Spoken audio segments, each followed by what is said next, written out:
The greatest football legends were afraid when they faced this goalkeeper. His style of play changed football forever. He is the only goalkeeper to win the Ballon d'Or, but whether he was really as good as they say he was, you will find out in this video. Listen to the story of Lev Yashin, the goalkeeper who revolutionized football. Lev Yashin was born in 1929 in Moscow. The Russian had a very difficult childhood. When he was 12 years old, the Germans attacked the USSR. Lev had to grow up quickly, and at the age of 14, he ended up in a factory producing war equipment. His passion for defending was born earlier as a young boy. He played in every position except as a goalkeeper, until one match when the goalkeeper from his team did not come to the match. Yashin was the biggest among his peers and volunteered. After this match, the young Russian fell in love with defending. "I felt like a king. No one could beat me. It was magic." Yashin combined work, football, and playing hockey. While working at the factory, he made his first gloves and signed up for the factory football team, which regularly played matches with other factories. It was there that the coaches of Dynamo Moscow noticed him. He soon moved there and became a goalkeeper, but not in football, but in hockey.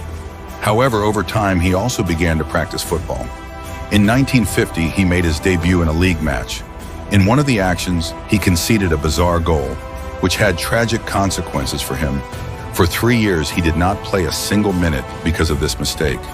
Therefore, he focused more on hockey and won the USSR Cup and had a very good chance of becoming a representative of the country.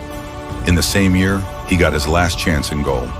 The main goalkeeper, Alexei Komich, was injured and replaced by Lev Yashin, who played a phenomenal match, and from that moment on became the main goalkeeper. Lev had to choose between hockey and football, and we all know which sport he chose. Yashin said, "When I stood in the football goal and heard the crowd, I knew that this was my place. In hockey, it was cold. In football, fire."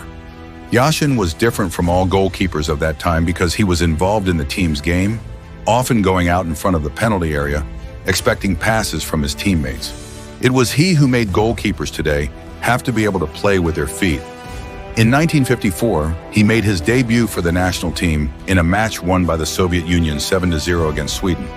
In the same year, he won the league, and although he was not the captain, he was the leader of the team. In 1956, he won the gold medal at the Olympic Games with the Soviet Union. Lev Yashin was the main goalkeeper and leader of Dynamo Moscow for 15 years, during which time the club achieved its greatest successes. During this time, they won the league 5 times and the Soviet Union Cup 3 times. During this time, he was also the most important player of the national team, with which in 1960 he won the most important trophy in the history of Russian football, namely the European Nations Cup. In the final, the Soviet Union defeated Yugoslavia 2-1 and could celebrate winning the trophy.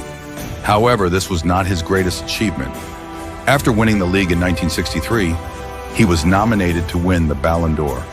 As it turned out, he became the first and so far the only goalkeeper to win this award.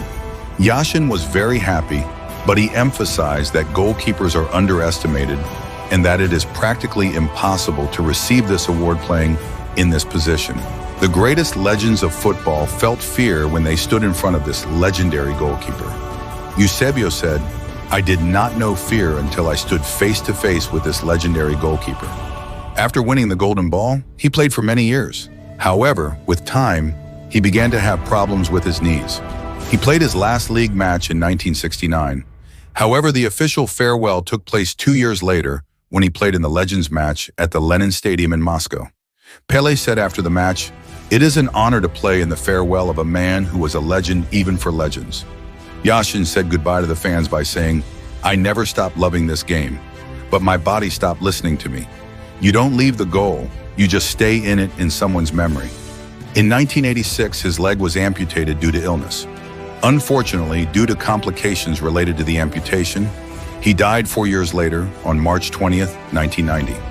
In his honor, since 2019, France Football has been giving away the Lev Yashin Award to the best goalkeeper every year. To answer the question whether Yashin was actually the best goalkeeper in history, the answer is no. He certainly did not equal the skills of such goalkeepers as Manuel Neuer or Gianluigi Buffon. But he changed the world of football forever by introducing the game with his feet among goalkeepers. So even though he was not the best, he is definitely the greatest legend among goalkeepers. Write in the comments which player you would like to hear about in the next episode and leave a subscription so you don't miss the next video of this series.